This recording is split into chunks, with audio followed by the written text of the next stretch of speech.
Bismillahirrahmanirrahim. Assalamualaikum warahmatullahi wabarakatuh. Alhamdulillahirabbil alamin wa bihi nasta'in ala umuri dunya waddin. Wassalatu wassalamu ala asyrofil anbiya'i wal mursalin wa ala alihi wa sahbihi ajma'in amma ba'du. Pertama-tama marilah kita panjatkan puja beserta puji kehadirat Allah Subhanahu wa taala yang mana pada kesempatan kali ini kita bisa melaksanakan ujian tengah semester dengan keadaan sehat walafiat. Oke, langsung aja. Cekidot. Halo, Assalamualaikum warahmatullahi wabarakatuh. Saya Yupita Maulani dengan NIM 2018-01102 akan membawakan materi tentang prinsip-prinsip pembelajaran. Yang mana prinsip-prinsip pembelajaran ini terlebih dahulu kita akan membahas dulu apa sih itu tentang pengertian pembelajaran. Nah, pembelajaran ini merupakan terjemahan dari instruktion yang dalam bahasa Yunani disebut instruk atau instru yang berarti menyampaikan pikiran. Nah, dengan demikian arti pembelajaran adalah menyampaikan pikiran, ide yang telah diolah secara bermakna melalui pembelajaran. Yang kedua, yaitu pengertian prinsip. Nah, menurut Kamus Besar Bahasa Indonesia, prinsip adalah asas, kebenaran yang menjadi pokok dasar berpikir, bertindak, dan sebagainya. Intinya adalah dasar. Lalu yang ketiga, yaitu prinsip pembelajaran. Nah, prinsip pembelajaran adalah landasan berpikir, landasan berpijak, dan sumber motivasi agar proses belajar dan pembelajaran dapat berjalan dengan baik antara pendidik dan juga peserta didik.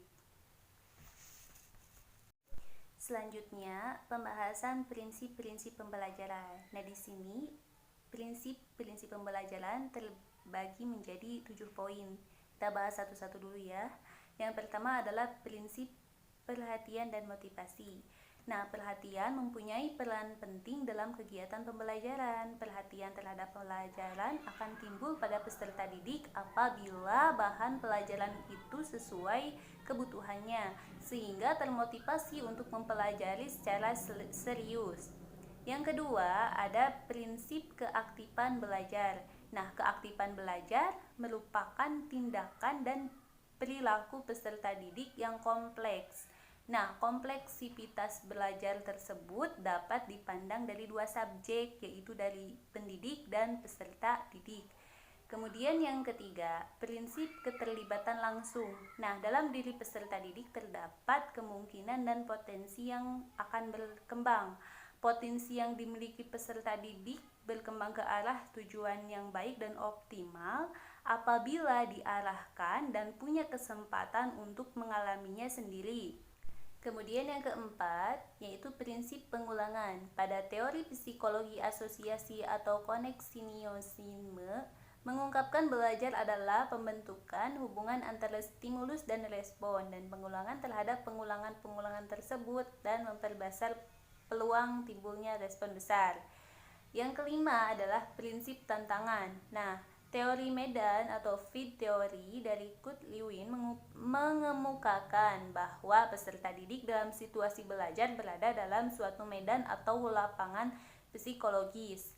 Yang keenam adalah prinsip balikan dan penguatan. Nah, prinsip belajar dan pembelajaran yang berkaitan dengan balikan dan penguatan ditekankan oleh teori operant conditioning, yaitu law of effect, bahwa peserta didik akan belajar bersemangat apabila mengetahui dan mendapatkan hasil yang baik.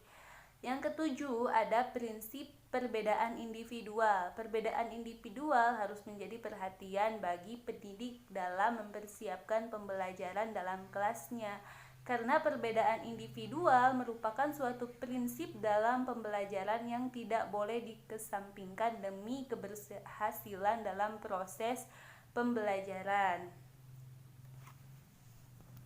Selanjutnya, yaitu implikasi prinsip-prinsip pembelajaran. Nah, implikasi prinsip pembelajaran ini terbagi menjadi 7 poin. Yang pertama, kita akan membahas dulu implikasi prinsip perhatian dan motivasi. Agar motivasi belajar peserta didik dapat tumbuh dengan baik, maka pendidik harus berusaha terlebih dahulu. Pertama, merancang atau menyiapkan bahan ajar yang menarik. Yang kedua adalah mengkondisikan proses belajar yang aktif. Yang ketiga adalah menggunakan metode atau teknik pembelajaran yang menyenangkan. Yang keempat yaitu mengupayakan pemenuhan kebutuhan peserta didik dalam belajar. Kemudian yang kelima yaitu meyakinkan peserta didik bahwa mereka dapat memperoleh prestasi belajar yang membanggakan. Jadi intinya kita sebagai guru itu harus memberikan metode atau teknik yang sangat menyenangkan, yaitu entah itu dari mind mapping atau misalnya PPT atau mungkin dengan cara metode ceramah yang pakai cerita yang menarik gitu, agar si murid itu bisa memahami apa yang kita sampaikan. Kemudian ngasih motivasi, yaitu guru harus meyakinkan bahwa peserta didik itu bisa memperoleh prestasi yang sangat membanggakan. Kemudian mengkoreksi segera mungkin hasil peserta didik dan segera memberitahukan hasilnya. Setelah guru memberikan tahukan hasilnya, jadi kan murid itu mendorong semangat, oh kita udah dapat nilai segini. Kalau misalnya ada yang kurang kan kita tahu tuh apa kelemahannya, jadi nanti kedepannya bisa tahu nih kelemahan kita di mana. Oh berarti nanti yang salahnya di sini kalau misalnya kita udah tahu nilainya gitu. Kemudian kalau misalnya dapat hasil yang memuaskan, ya mungkin kedepannya juga bisa lebih dimajuin gitu.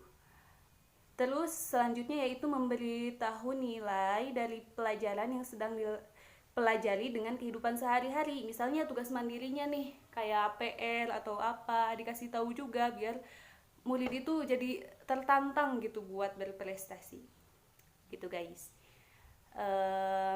Selanjutnya yang kedua ada implikasi prinsip keaktifan. Nah, implikasi prinsip keaktifan atau aktivitas bagi pendidik dalam proses pembelajaran yang pertama yaitu memberikan kesempatan peluang seluas-luasnya. Yang kedua adalah memberi kesempatan melakukan pengamatan, penyelidikan, atau instruksi dan eksperimen. Yang ketiga yaitu memberi tugas individual dan kelompok melalui contoh guru. Yang selanjutnya yaitu melakukan pujian verbal dan non-verbal terhadap siswa yang memberi respon terhadap pertanyaan-pertanyaan yang diajukan.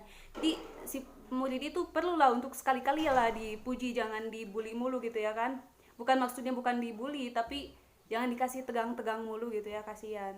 Terus selanjutnya yaitu menggunakan multi metode dan multimedia dalam pembelajaran. Oke, selanjutnya yaitu yang ketiga yaitu implikasi prinsip keterlibatan langsung. Nah, implikasi prinsip keterlibatan langsung bagi pendidik dalam proses pembelajaran adalah yang pertama, mengaktifkan peran individual atau kelompok kecil dalam penyelesaian tugas. Yang kedua, menggunakan media secara langsung dan melibatkan peserta didik dalam penggunaan tersebut. Selanjutnya yaitu memberikan keleluasaan bagi peserta didik dalam melakukan berbagai percobaan atau eksperimen. Selanjutnya yaitu memberikan tugas-tugas eksperimen. Jadi mereka juga diuji ya gitu dengan ngasih tugas-tugas. Dengan gitu kan kalau nggak dikasih tugas-tugas bagaimana mungkin mereka akan mampu gitu kan. Selanjutnya yang keempat yaitu implikasi prinsip pengulangan. Nah, implikasi prinsip pengulangan bagi pendidik dalam proses pembelajaran adalah yang pertama, memilih pembelajaran yang berisi pesan yang membutuhkan pengulangan. Kedua, merancang kegiatan pengulangan. Lalu ketiga, mengembangkan soal-soal latihan. Lalu keempat, mengimplementasikan kegiatan pengulangan yang bervariasi. Selanjutnya yang kelima yaitu prinsip tantangan. Beberapa kegiatan berikut dapat dijadikan sebagai bahan acuan bagi pendidik untuk menciptakan tantangan dalam berbagai pembelajaran, yaitu pertama, merancang dan mengelola kegiatan dan eksperimen, lalu memberikan tugas-tugas pemecahan masalah kepada peserta didik, Kemudian mendorong peserta didik untuk membuat kesimpulan dalam akhir pembelajaran. Selanjutnya yaitu mengembangkan bahan-bahan pembelajaran yang menarik. Selanjutnya yaitu membimbing peserta didik dalam menemukan fakta, konsep prinsip, dan generalisasi. Selanjutnya yang terakhir yaitu merancang dan mengelola kegiatan diskusi. Untuk yang keenam yaitu implikasi prinsip balikan dan penguatan. Balikan di sini bukan berarti flashback ke mantan ya, tapi ini buat prinsip pembelajaran. Nah, implikasi prinsip penguatan dan balikan bagi pendidik antara lain yaitu memberikan balikan dan penguatan secara tepat, baik teknik maupun waktu maupun bentuknya. Kemudian yang kedua, memberikan pembahas dan mengkoreksi hasil kerja peserta didik. Kemudian memberikan koreksi yang membangun melalui catatan maupun komentar tertentu. Misalnya semangat ya, tingkatkan, atau misalnya jadi guru itu misalnya ada NB-nya ya, di bawahnya dikasih catatan gitu buat si anak.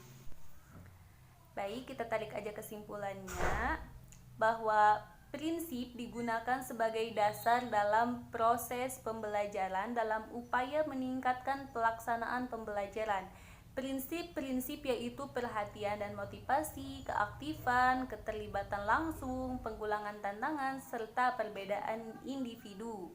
Nah, dalam perencanaan pembelajaran, prinsip-prinsip belajar dapat mengungkap batas-batas kemungkinan dalam pembelajaran dan pengajaran pengetahuan. Prinsip-prinsip belajar dan pembelajaran dapat membantu guru dan dalam memilih tindakan yang tepat. Selain itu, dengan prinsip-prinsip belajar dan pembelajaran, pendidik memiliki dan mengembangkan sikap yang diperlukan untuk menjunjung peningkatan belajar peserta didik secara efektif dan efisien. Baik, cukup sekian pembahasan dari saya. Kurang lebihnya mohon maaf. Apabila ada yang kurang dimengerti, boleh ditanyakan dalam kolom komentar. Sekian dan terima kasih. Wassalamualaikum warahmatullahi wabarakatuh.